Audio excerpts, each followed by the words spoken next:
June is Audiobook Month. Join Viviana, the Enchantress of Books, and the Audiobook Lovin Series as she celebrates the authors and narrators who bring your favorite stories to life. Not only will this month be packed with exciting guest podcasts full of all things books, but stick around after each episode for some special information about this year's giveaway and more.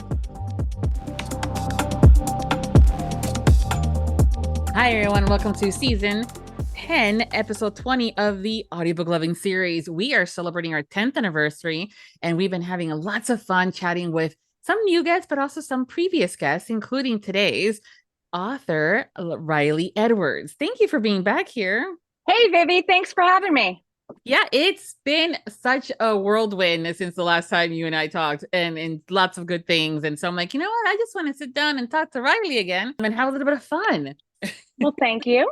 Of course. Always a pleasure speaking to you. Yeah. So the first question is, because we're not doing the traditional stuff, because we did that the last episode that we talked about, processes and character and all that fun stuff was more work related, but we're going to get to know you a little bit better here. So if you're ready. I'm ready. If someone was to summon you via a cauldron, what 3 ingredients or things would they have to have / use? Oh, the first would definitely be coffee. Next would be a family size, the extra large box of Cheez-Its. Dump those right on in there. And maybe a book would be the third thing. Maybe some more coffee. I'm not sure the third. Definitely Cheez-Its, definitely coffee. Yeah, I mean, if I'm on deadline, a monster drink would get me in there. If not, a good book. Okay, so at least now we know we have options too. So okay.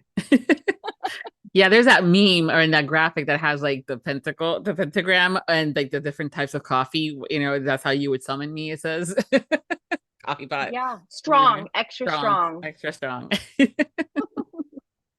Well, you write about, relationships and on the overlining because it is romance. So I'm kind of curious, like, what does a healthy relationship look like to you? Way to just stun me into silence. A healthy relationship. Yeah. Wow. Do I write those? I'm not sure. So for me, the biggest thing would be in a healthy relationship would be communication. Without that, I feel like nothing else works. You can't have trust without communication. You can't have intimacy without communication. I mean, you can't go through hard times and have everyone argue. So, you have to figure out the right way to argue. And I think you figure all this out through communication. It's amazing how things can be misconstrued just by not talking or assuming. I mean, it's bad enough in the books when, the heroine just leaves because if she would have just asked him, or vice versa. And in real life, you don't always get that, 10 years later, come back into town kind of a thing scenario. So communication. Exactly. Mm-hmm. Exactly. And I think that's for me why I do have miscommunications in my books. Obviously, I mean, I have to hit certain beats and there has to be some drama and I've got to create that drama. But I really do like to wrap that up very quickly. I don't want to drag out those miscommunications because I think that does kind of, that's the foundation of that relationship, is being able to come back and say, I overheard something, or you said this, and did I misunderstand? And, sometimes it takes an argument to get there, but I don't think that fighting and arguing is necessarily unhealthy if it's done correctly. And I think that's really is through communication. Yeah. And also an art form. Yeah, it is. That's true. 24 years into my marriage, I can tell you it's an art form. Yeah. I'm still trying to figure some of that stuff out. And I've been like now, I think with him now for about 23 or 24 years and married about 22. So yeah, It's like, what day is it today? Oh, okay. Yeah, it takes a long time, right? It takes a long time to figure that out. I mean, we each argue a different way, have different languages, and plus, I mean, man, woman, well, I guess woman. I mean, yeah, I mean, anything. Man, it's all of us, right? We all have to figure that out. Yeah, and I know that's like the running joke. I know sometimes like my best friend and I are like, we should just get a divorce and like marry each other. We can still have our affairs with the men, but you know what I mean? But I'm also going, you know what? It doesn't matter who you're, it's still gonna be, there's gonna be fights, there's gonna be disagreements and stuff like that. It's just, it might look a little different. But Yeah, for yeah. sure. Mhm. So you kind of mentioned it quickly there in that conversation and passing about love languages and how it's funny how we kind of label and some people are like, oh, I don't even know what that is. And others are like, oh yeah, I've read the book and, had those lovely conversations. But the love languages is something that even, I mean, I'm glad that there are at least a title because we don't know how to call them and stuff. But I was like, oh, Mhm. that's what that was. So what are your love languages? So full disclosure, I've never read the book. Me I neither. don't. I've never read the book. I've heard that term. Obviously, I think at this point we all have. So I kind of get the gist of it, and I think for me, when and outside of my aside, I should say, from my marriage, just with friends in general, with people, I think my biggest love language is food. And I don't know if that's, growing up in in a big Italian family and everything was always centered around food. We would sit down at the table and we grew up, I don't want to say poor, but we grew up on lower income. And so when we all sat down around that table, I think we all really knew what a blessing it was. And that's my family connected. I lived with my grandmother for a while and she had 7 children. So there was, you know, 9 of us and to feed and to sit around that table and food. Our dinners were loud and sometimes obnoxious and full of bickering and arguing. And, there has been many a Thanksgivings where something was thrown. But it all was kind of, that is no lie. Many Thanksgivings where some object was thrown because some argument got out of hand, but it was always kind of like rooted in family and love in this, I don't know, shared experience that we all had together. So I think that first and foremost, it's food. I love feeding my friends. I like being fed. I like going to, when someone opens their home to me and invites me in, I understand what a blessing that is, what an honor it is to go into someone's home. And same with mine. Like when I invite someone over here, you're family to me. I don't open my home to many people. It's messy. No, trust me. I have one of my dearest friends But that lives here. No, I think she lives like less than 10 minutes away. She's like, so when can I come over? Because we have some stuff that we want to do. I'm like, my house is a mess. So she's seen my outside of the house, but my house is a hot mess. And I'm like, I don't want, she's like, I'm just gonna come over with like food and I'm gonna help yeah, you organize. I'm like, okay. yeah. It's like if I have invited you in to see my mess, That's then yeah. I love you. If Mm-hmm. if you're just here for like a birthday party, like something where I have to open my house, I have scrubbed from top to bottom because I don't want you to see my mess. I Mm-hmm. need to live that facade that I'm an organized person. But and then from there, I think affection and casual affection, hugging. I hold hands with my children a lot. My children are touchy with me, and I love that. Even my daughter's almost 30, and she'll hold my hand. And so I think affection is really big for me. When affection is withheld, it makes me very anxious, very worried. I don't. So I think that would be a love language if I have Yeah. a really adverse effect if it's withheld from me. And other than that, I don't. I think those are really like my 2 things. Yeah. Well, I mean, that's kind of act of service with the food and the, making sure people are okay. And then the affection, as far as the touch goes, physical is big. But yeah, I used to hold my mom's hand as a full grown ass adult. So I get it. My mom was like that too. So Yeah, yeah. I love it. I need to take care of people, and whether that's feeding them or giving a hug, making sure they're okay, or just giving them a hug to know that so they understand and know that I love them, I appreciate them, I'm happy to see them. I just yeah, that affection is a big thing for me. Hmm. That's good. And and I like knowing what my friends and family members' love languages are, because there's sometimes where, you know, if you're like, for me, some is words of affirmation. Surprise there, Riley, right? And communication. My sister, on the other hand, does not. And she's also not very lovey-dovey. And so, but her love language for others is gift giving. So I've had to realize that. And then that way, when she walks into the house and just goes, but she hands me something, I'm like, I got another teapot. Yay. It's because she was doing, you know, she kind of found something for me. So I think it's just, it's a good part of the conversation to have with people, and just like, again, going back to like the good relationships and things like that. I'm a crap gift giver. Like that is a fun fact, fatal flaw about me, is I am a shit gift giver. Like I have serious anxiety around holidays. Anytime I have to give a present, I am horrible at it. It's not because I don't care. It's not because I don't notice things. It's not that. It's like a switch in my brain. Like if I have to buy something for somebody, I'm like, nope. I don't know what to do. But she'll bring you some good enchiladas. I know, but I'll bring you food. I'll bake you something. Yep. As long as it's not a cheesecake, we're good. I can't bake one of those things that save my life. But anything, like I'll make you food. Okay, see, there you go. That's a gift. Yep. Yeah. So you seem to be very level-headed and, you know, cool, calm, and collective, until you're not. So I'm kind of curious. Snowed. What is the one thing that will get on your nerves immediately, though? Someone snapping their gum.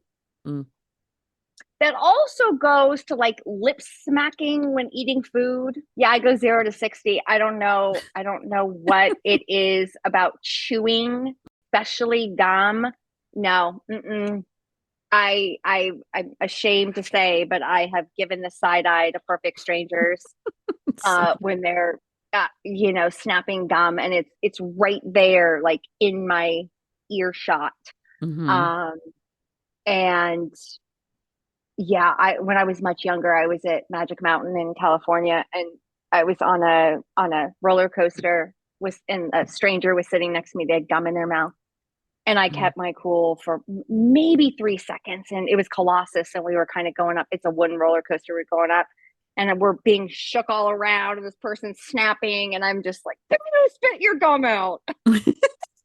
I was in my 20s. I hadn't learned to zip my mouth, never miss an opportunity to keep your mouth shut. Yeah, I hadn't learned that yet. But yeah, I asked a perfect stranger that I'd only been sitting next to for like 10 seconds to spit their gum out. It's horrible. But hey, they don't know until you tell them. Yeah, I can't. That's the one thing that I can't. Normal gum chewing, awesome. Normal, yes. Chew gum. I like chewing gum. But it's that, it is like that smacking, like aggressive chewing. Well, now we know what not to do when we're hanging out with Riley. Don't chew your gum in my ear. Yeah. Yep. Eat with your mouth closed, no noises. Yeah. I'm sensitive to noises. So things like that, even where my husband makes fun and say, like, do you want me to eat like a ninja? And I'm like, yes, please. Because I can hear it. I'm like, I don't understand why. It's not, I think it's just part of being neurodivergent. Even if we're not diagnosed as neurodivergent, there's always something. And some people are just have a little bit more sensitivity to sounds. And I'm one of those. Seems like you are as well. Yeah, which is crazy. My husband always complains. He's like, I can be talking to you and you don't hear me. Someone chews gum, my God, from like the other room. And you're like, who's smacking their lips? I'm like, I know. It's a talent. It's a talent.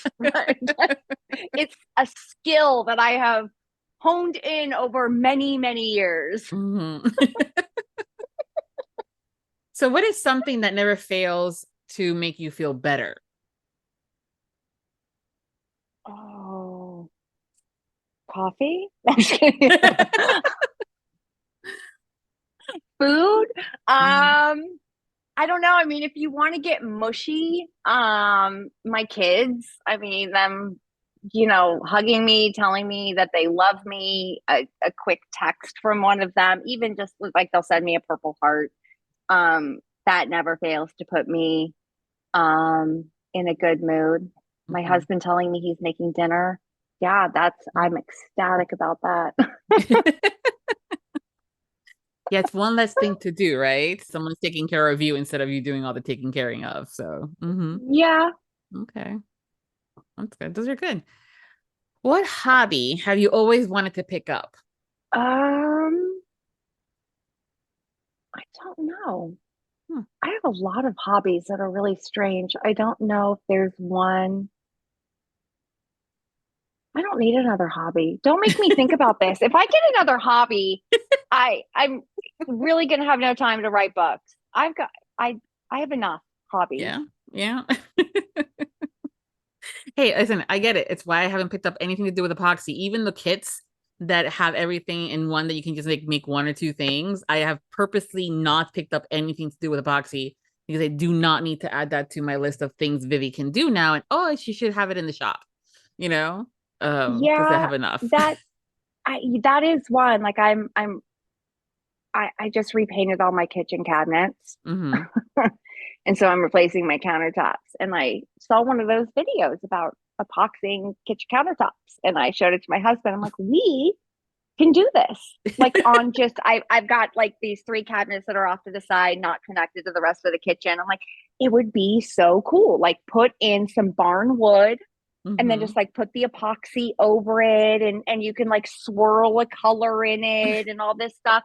And my husband's just looking at me like I've lost my mind. I think it's a terrific idea. So if that's a hobby, I might talk him into getting that hobby. I don't know if that'll work. And I am purposefully staying away from I keep seeing this on reels and I can't stop watching it, where it's like the paint, right? So they just like drop little droplets of paint and then spin the canvas and then all the colors swirl together and then they do more. And then like next thing you know, it's this beautiful flower. I'm like, oh, I can do that. I bet I can totally Totally. rock that. Yeah, Mm-hmm. I could. Mm-hmm. Yeah. We In should an do. alternate universe where I have any sort of artistic creativity, which I don't. I cannot draw a stick figure, but I can definitely do that. Mm-hmm. I see it the next time that you have a signing, a Riley, one-on-one kind of time with a couple of people where we can sign up and say, hey, we want to paint with Riley. We're like, Oh, we're gonna just that would be wonderful. Horrible for you guys to see like my really crappy. I can draw nothing. no, yeah. I can't even doodle properly. Okay. Well, that's it. I think if I'm thinking about the exact same thing you're thinking about, it is interesting how they end up having things. But honestly, some of that stuff is just literally having to see where the paint goes and just finding the beauty in the lines or the color mixtures or like how that got together that way. So, but yeah, we Yeah. can do that. Or we can do epoxy. Epoxy is dangerous because this is where you start with the one thing like the countertops. And then you're like, hey, there's a mold for like a cool tray. And then you can add other things to that tray to make it sparkle, or if you want to do graphics, like if you have like your book covers, for an example. Or hey, we can do coasters and have, there's so many. I mean, again, the list is And never then ending. Yeah. and then next thing you know, we're epoxying my floors Yes. because why not? Not. Yeah. I Uh-huh. no, thank you. Yeah. Okay. Yeah. Fair enough. Riley, Yep. why did you stop publishing books? Oh, Viviana introduced me to epoxying. It's not my fault, folks. Okay. At that time, Riley's gonna be like, "You're gonna have to move in because I can't do epoxy and writing. So you got me into this mess. We're gonna do it until we're done." Why are your floors so slippery? Oh, they're epoxy, and then we, buffed them out and shined them up and put sparkles in them. I did see one cool one that had like almost like a river, and they had like fishes in it. I'm like, y'all have way too much time, but it was just fascinating sometimes what they can do with these things. I'm like, I'm grateful that others have the capacity, skill set, and the time, and when I'm just going to admire from a distance. Sure. Yeah. I do not need a hobby, a new hobby. No. No. Okay. Got it. Established. Things not to do with Riley. Epoxy. When do you feel the most free? I feel Well, I don't know. I feel the most free equally in both of these things. One, so I live on a 250-acre farm. And honest to God, I feel the most free when I am sitting in my backyard looking at nothing, just overlooking a field. Like, it is the most peaceful. I have no neighbors, I have no one around me, nothing but nature. And I just, yeah, I feel the most free back there. I don't feel the world kind of pushing in on me. Now I can step back in the house or come out to my office and it all comes back. But when I'm out there, if I just I can let it go and I can just kind of relax and look out, and it's just so peaceful that it really is a freeing feeling. And then the other time is when I'm writing, and I feel this way. So there are times when I'm writing a book and it's like pulling teeth. Like, I've got 5 thesauruses open. I'm having to truly think about every word I'm putting on the page. And then there are times when, and you're going to think I'm crazy, where I can start to hear this beat. It's like there's this beat in my brain. And when that kind of takes over and I could hear the story in my head start, and it's always to this certain rhythm. And then I just go out of my head. I'm not overthinking. I'm not, what's this next word? What's this next scene? And I can just let go. That is incredibly freeing, because then it's not about me. It's not about the world. It literally is about these characters. It's about this world I'm building. And I can just totally, I'm outside of myself. And that is a really awesome feeling. Mm-hmm. Yeah. Wow. No neighbors. Yeah, no neighbors. Well, I told you before we hit record, I'm sitting outside right now and the birds are going. I'm like, if you can get the birds chirp too loud, I'll go in the house. But yeah, my nearest neighbor is a quarter mile away. So I am indeed a Dateline NBC episode waiting to happen. I live on a very small road. There's no street lights anywhere around me. No neighbors to hear me scream when the serial killer comes in. I've got nothing but farm fields around me. Nice. That's very peaceful. That's something that can definitely make you feel free. I love that. What is something you think people might automatically assume when they first meet you? A loaded question, friend. I don't know. I have been told numerous times that I have to watch myself because I've got a resting bitch face, that I don't look approachable or friendly.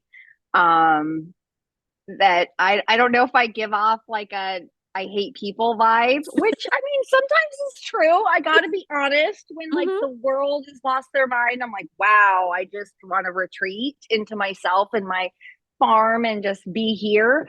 But yeah, I've been told that I look unapproachable, and I'm not. Like, I am totally a friendly person, and I think that kind of stems from that I'm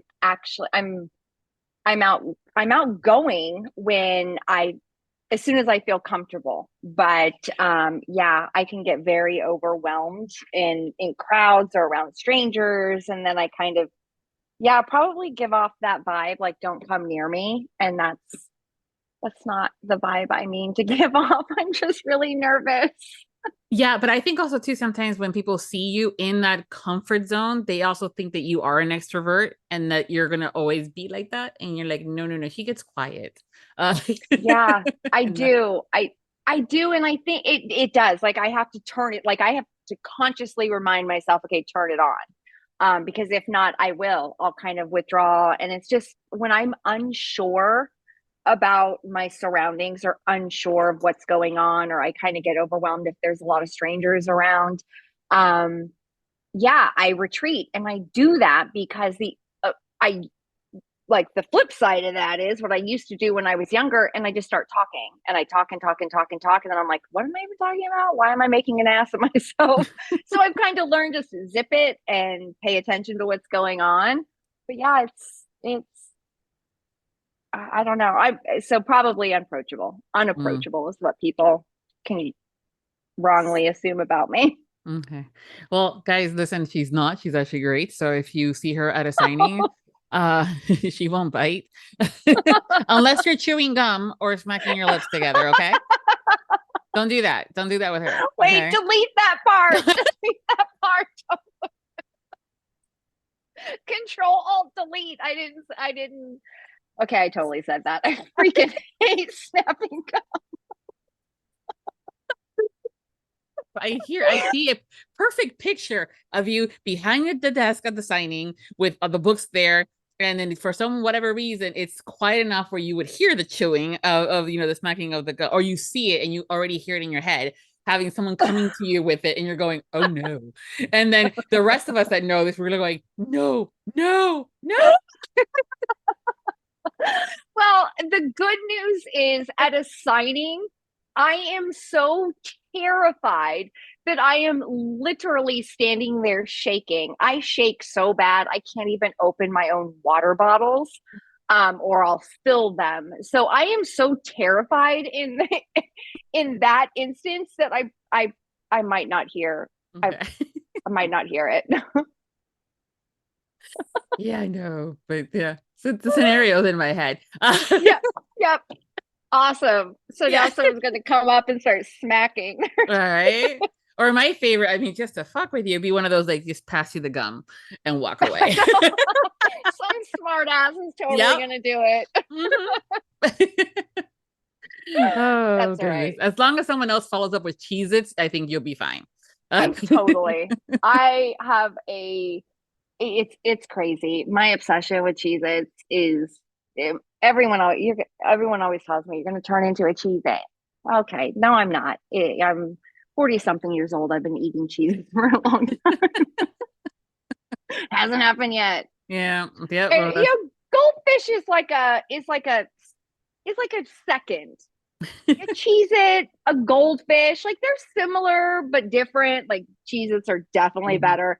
And then if I'm really like, I don't know, if I'm burnt out on my Cheez-Its, definitely those chicken crackers with canned cheese. Oh my gosh. Oh, you can definitely go back to the first question.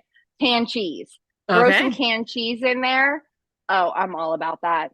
So bottom line is I eat like a 4-year-old. Someone that eats like a 5-year-old, I understand.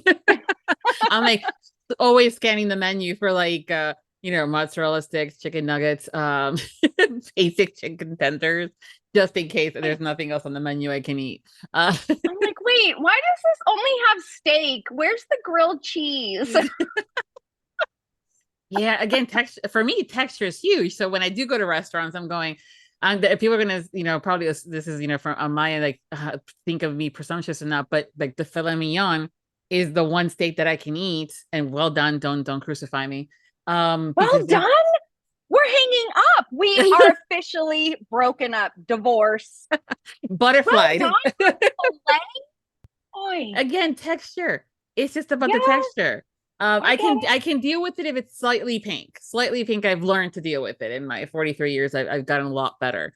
But yeah, there's just certain things that I'm going, yeah, okay. Hence the children's menu. Yeah. Or the appetizer mixer. Yeah, the appetizer. I love appetizers. I mean, for me, if it's a fillet, if I am at a really nice restaurant and it's a fillet, it should be mooing when it comes to the table. It should be just seared on both sides, and just salt and pepper. Like, don't ruin a good fillet with some sort of sauce. Yeah, no. Keep your sauce. Give me the moo. Just give me the mooing, and it's all good. Yeah, like is it still jiggling and wiggling? Okay, yeah, it's good enough. Yep. She'll be fine with it. Yeah, just jiggle. It's got to still jiggle. Yeah, I want mine dead. You're dead. I'm raw. But I mean, it has to be a good cut of meat. If it's not, then yeah, I'm I'm still on the rare side. I'm not. My grandmother burned everything, girl. She burned everything. So if I have to eat another burnt piece of meat in my life, I can't do it. God rest her soul. I love that woman. Everything was burnt. Mhm. Garlic toast burnt to a crisp, like to the point, where you have to use the knife and scrape it off because we still had to eat it. Like we had to. There was no wasting food. Like leftovers were made into like goulash the next day. Some sort of like, I don't even. She just made shit up. It was like, oh, this is such no, grandma. No, that was like pork and some ground beef and some peas mixed in, and you put like a packet of gravy over it. That's not a thing. So if something was burnt, no, literally, I can't tell you how many times I have had to use a steak knife to saw off the top of garlic bread because it was burnt. No, yeah. I get it. And I understand it's one of those things where even when I go to the restaurants and I'm like, and I tell the waiter, don't judge me. And then I order it. Your tip depends on it. Don't judge me. Just smile and nod. Yeah, just say good choice. Yes, excellent. Thank you. Oh, goodness gracious. So last time when we did the Patreon stuff, we on the side of that, we do a quick round of Would You Rather where I make you choose between two things. You were not happy about that. I remember. You're like, because I'm not a quick thinker. Mm-hmm. Like I suck at a good comeback. That's why the this or that is really hard for me because I got to think on my feet. No, I'm not good at the comeback. Like 10 minutes later, I've got my comeback. Everyone's like, too late.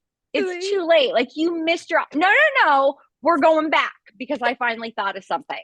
That's why I like writing because if it takes me 10 minutes to come back, kind of write some dialogue and have a quippy, funny comeback, you don't know that I sat there and stared for 10 minutes trying to come up with something. You're like, oh, yeah, she's so funny. No, I'm not. I'm really not.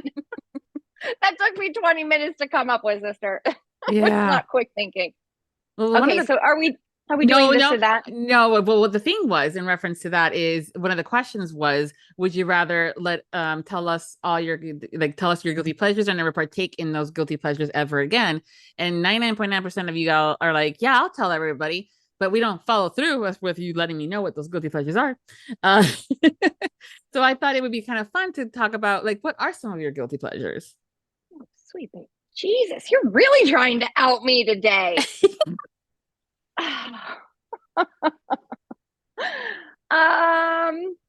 So I have been known a time or two in my life. Now, I cannot bake a cheesecake to save my life, but I love them. I'm not big on sweets, but cheesecake is one of the things. I can have ice cream in my refrigerator for a year and not touch it. I'm not big on sweets, but a cheesecake, I've been known to eat an entire Cheesecake Factory cheesecake in a day. Like not slicing it, not putting it on a plate, just fork. Yeah. Mm-hmm. And I'm not even, that's a guilty pleasure as far as I'm concerned. Yeah. I mean, all this is going to be food centric, like sitting down and eating an entire box of Cheez-Its for the hell of it. Cause yeah, I do that. Wouldn't give that up. Guilty pleasure. What else? I'm feeling kind of really boring right now because I don't have any like really good things where you'd be like, oh, you do? I think we tend to kind of automatically think when we think of guilty pleasure, something that very taboo, usually in the sex department. And I'm like, yeah, no. I was saying, if you want to go there, sister, we can make this, we can check this after dark X-rated and we can go there, but I didn't think you wanted me to go there. No, but that's what I'm saying. Like totally G-rated here. Like what's a guilty pleasure? Eating an entire cheesecake in one afternoon. But see, I'm not that girl either, nor is this podcast where we're going deep diving into your red room situation. And well, and mine's blue, but well, okay, we can go with red. Navy, just to be exact. Yeah. But I think that's why sometimes, and also the conversation has come up about like, well, what are guilty pleasures? You know, if it brings me joy, why is there guilt involved? So all those fun things. But many of them have been things around food, like being able to eat dessert for dinner or ice cream for dinner. And I'm like, those are called adulting choices. We get to do that now as adults. Yeah. Yeah, no, that is true. I mean, it is an adult choice for me to eat an entire cheesecake out of the box and not share. Like there's no sharing. No, it's mine. So is it like a regular, like a basic cheesecake, or is it one of those? Because you mentioned Cheesecake Factory, they get fancy and delicious and delicate. You know, delicacy, like all sorts of different layers and stuff.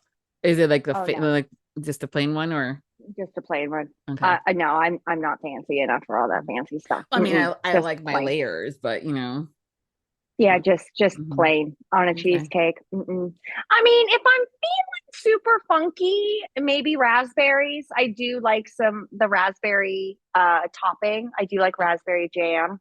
And I have been known. A friend of mine, Bella Stone, she sends me care packages from Ireland, and she sends me the best Irish jam. It is so freaking delicious. Another guilty pleasure. I do eat that by the spoonful. Screw the bread. Let's just go straight for it is so good. Yeah. So I have on my plain cheesecake, I have spooned that on there, the raspberry jam. Nice. I don't like jelly. I like jam. Yep. Jam's my jam. But yeah, no, plain cheesecake. Just okay. And what about the cheese? Is it the original one, or the one of the newer flavored ones? I think they have. Oh no, I'm all about like OG. I go total original, yeah, and not like the extra crispy burnt. Again, with the burnt shit. Yeah. Like, can we stop burning things? Except for bacon. The only thing that should be burnt, in my opinion, from my youthful trauma of burnt, is bacon. Bacon should be burnt. Very, very crispy on the crispy side. I was going to say, I call it crispy, but not burnt, but okay. Yeah, I mean, I like a very crispy, extra crispy. Yes. Okay, so your cheese it's a regular OG cheese. Yep. Okay. Just regular. Okay. Yeah, I think they have a new one. It's called Toasty. Yeah, they're already toasty. Why are we gonna like make extra steps? They're toasty already. They're crunchy, toasty, perfect the way they are. Yeah, I was gonna. That's weird. I mean, I get the flavor side of things. Like if they have like the Italian cheeses, or they have other ones too. Just sometimes they get creative with some of these flavors for some of these foods. So I think I saw sour Oreo cookies the other day, like the sour gummy ones, but Oreo cookies. Yeah. And I'm like, okay. I do like an Oreo cookie. I think I like an Oreo cookie, regular. I can't even. And the funny thing, when I was a kid, my dad used to always get Thin Mints and always put them in a freezer. Like I didn't realize until I was an adult that Thin Mints didn't need to go in the freezer. Like I thought there was a reason. Like they would melt or something. I'm like, why are all the Thin Mints in the freezer? Well, that's just the way he preferred them. So a frozen Thin Mint, I mean, I can get down. Again, I'm not big on sweets, but I can get down with that every once in a while.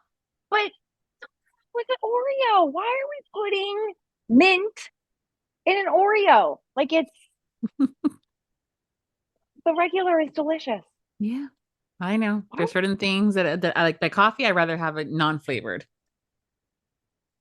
Or my husband likes hazelnut and other flavors sometimes too. Like I'm good with Colombian and stuff like that. Yeah, I like Jamaican and Colombian. The thing about coffee is I don't like the taste of coffee. Excuse me? No, my coffee is blonde. It has so much creamer in it. So I use flavored creamers, hazelnut or vanilla creamer. But I don't like the taste of flavored coffee.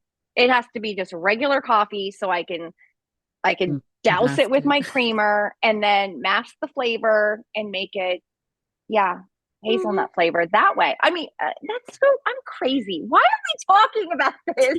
It makes me sound insane. And Oh, we all have those. I mean, again, I'm a really normal, boring person. Oh my God. well, I think that's also too kind of like where I wanted to go with this. But it's been 10 years with this, this series. And we dive into these And conversations. congratulations, by the way. I didn't say that earlier. Oh, thank you. 10 years is fantastic. Yeah, can't wait to do more. But I think we sometimes forget that y'all are human beings. We, if we're lucky, we get to see you at once, maybe a few more times at a book signing, and you guys are on. And we kind of don't get to see then hang out with you on that more human level, basic, kind of thing. So I'm like, I kind of want to know you guys a little bit more. Not like I'm keeping a list of like goodie bags or, make sure that I have stuff for my cauldron so it fits in there for you guys. But now at least I know when I'm making the coffee for you, whether it's for my cauldron or because we're hanging out, I'm just gonna be like, can you just give me like a venti hazelnut, milk and a splash of coffee? Pretty much. Yes. It's like 50-50. Yeah. I go through so much coffee creamer. It's unbelievable. No. Well, my husband's a coffee aficionado too, but he's been taking it black lately. But we still go through coffee creamer here like there's no tomorrow. But so I get it. Yeah. I can honestly say I have never in my life drank an entire cup of black coffee. I've had to have a sip of it. Like when we're camping or something like that, I will take a few sips just because I need some sort of caffeine. And I think that I have to have something. So I'll take a few sips, but I have never in my life finished an entire mug of black coffee. Oh yeah. Me neither. I'll do the shots of the Cuban espressos without a problem. You know, because those are now that's a coffee flavor right there. Having a Cuban espresso. Ooh. That might. Yeah, I'm sure. I've never had one. I'm sure that would make you bounce off walls. Well, I grew up with it, and my mom and my dad would put our pacifiers in it, and then we would do it. So I can totally go to bed and have coffee or anything like that, and go straight to bed. For me, it's like when I'm stressed out and I'm like, I need a latte. Yeah, I mean, everyone who knows me thinks it's weird because I can drink a cup of coffee and go straight to bed. It doesn't. That first cup in the morning, at this point, I drink so much coffee. I think it's actually more habit than it actually like wakes me up or gives me something. I think it's like home for me. Like that first sip, I'm like, okay, I'm awake. I can start my day. It's a habit is really all it is for me. So yeah, I can drink the full cup of coffee and go straight to bed. I can drink a monster drink and go to bed. Yeah. I'm gonna have to like sit with this about how you don't like the taste of coffee. Okay. I know. I don't like what is the dessert? It's tiramisu. Yep, I don't like tiramisu. Yeah, because those are the cookies are placed in coffee. Yeah, so no. that would defeat the purpose. Yeah, no, don't. I can't. No, don't eat that. Nope, she'll have the cannoli instead. Yep. Oh my gosh, yes, I will. Or an eclair. Oh yeah.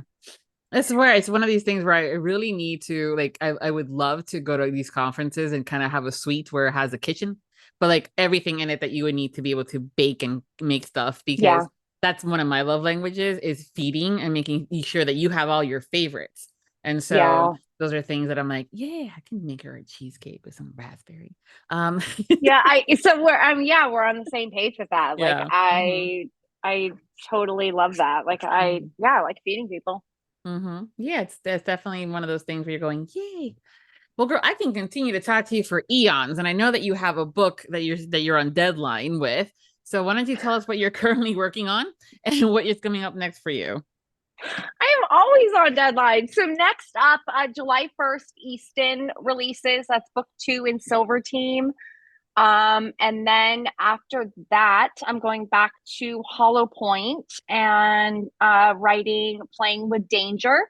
That's book 2 in that series. And the hero in that is Valentine.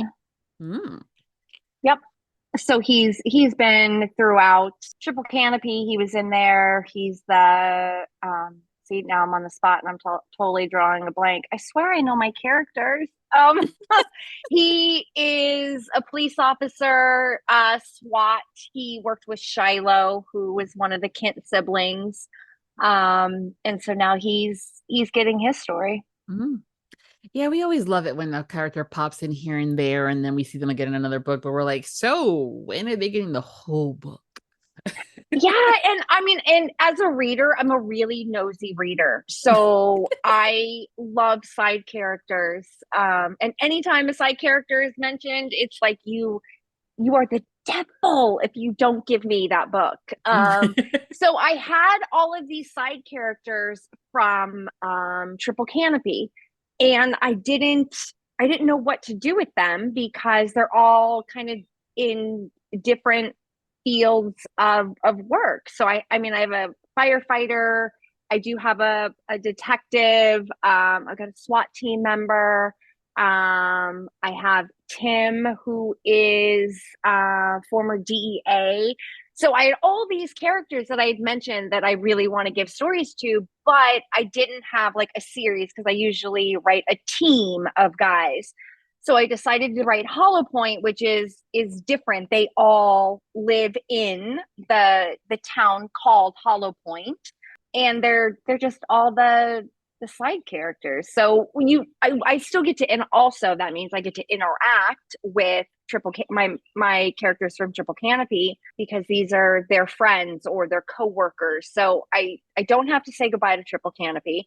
I can give these characters all their story and kind of make it all in one series, but not a team.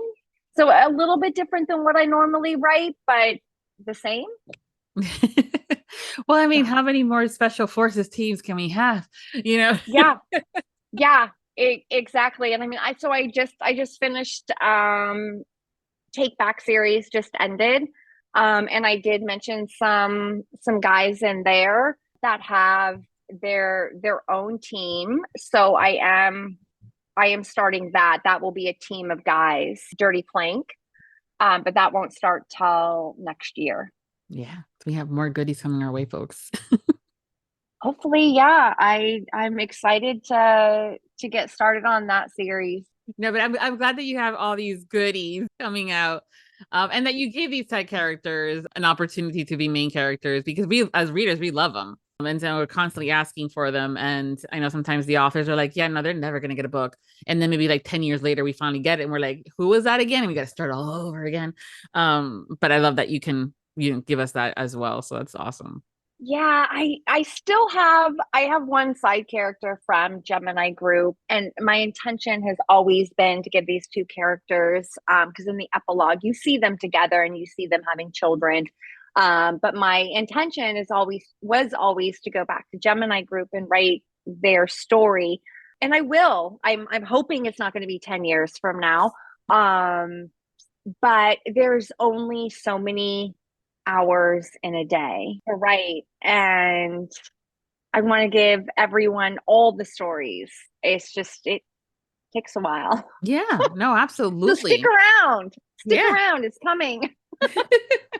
Well, that's the thing too. When we fall for an author, they can, I mean, at this point, you can end up having one of those characters become like a shifting werewolf who's a firefighter, and we would read it. So, because we love how you write in your stories, and it's just one of those things where like, it doesn't matter what Riley writes, we're gonna read it. I did not just plant an idea in your head, right? I don't know. I'm sorry. I wrote that down. I'm like, can I do that? I've never written a shifter before. And there is, I've only read a few paranormals, and I will tell you that kind of overarching theme throughout all of paranormal books, the ones that I've written with or read with shifters, is I always love, and I don't know if it's a trope. I don't even know what a trope is, to be honest with you, or if it's one of the markers of the genre, but like where it's not the fated mate, it's more like where he can, like, oh God, this sounds so weird, he can smell her. Yeah. Yeah, there's verbalizing that doesn't sound right. In my mind, it's totally hot. Where like she walks in the room and because in my books, it's always, love at first sight. He walks in the room and he gets a feeling or, something like that. But the shifter could literally smell his mate, like that's mine. There is something insanely sexy about that. Yes. But I don't think that works in the type of books I write. Just have them have a birthmark that they can see, maybe with their special eyes, it glows. There's something, but just that knowing. But then I love that in the books I read is that moment where the hero is like, you're mine. Yeah. Well, like they say, sometimes we love doing one thing but not doing the other part of it. Like one people can love the cheesecake, but they may not love the process of making it. Right. Things like that. So so fine. No, at least not anytime soon. No werewolf firefighters. Probably not. But who knows later on? I never say never. Exactly. Well, thank you. Except for burnt Cheez-Its. I say never to those. No, never. That and other things. Yeah. Well, thank you, Ellie, for being part of this year's Audiobook Lovin Series and helping us celebrate our 10th year. Thank you for having me and congratulations again, friends. Thank you. Everyone, thank you for hanging out with us today. We hope you enjoyed this chat as well as the series. Make sure to follow our guests on social media. If you have yet to do so, we will be providing you with all the links over at Viviana Enchantress of Books in this episode's main post. So until next time, happy listening. Visit today's episode post to listen to sound clips of some of the books we discussed and enter the month-long giveaway. If you enjoyed the Audiobook Lovin podcast series and you want more, join the Audiobook Lovin podcast Patreon for early access to podcasts, exclusive content like the Would You Rather game and dinner party guests, and additional incentives such as bloopers, graphics, and much more. Support the podcast by becoming a Patreon at www.patreon.com/audiobooklovin. Thank you for joining Viviana and her guests for this podcast, and we hope you tune in again as we continue to celebrate Audiobook Month. The Audiobook Lovin Series is hosted by Viviana, the Enchantress of Books. Please make sure to visit the main page linked within the post to learn more about the entire Audiobook Lovin Series and the enchanting author and narrator guests who have joined us over the years. If you've enjoyed today's episode, please consider leaving a review wherever you listened, and please follow us on social media platforms and subscribe to the Viviana, the Enchantress of Books newsletter. Until next time, happy listening. Audiobook Lovin hopes you have enjoyed this program.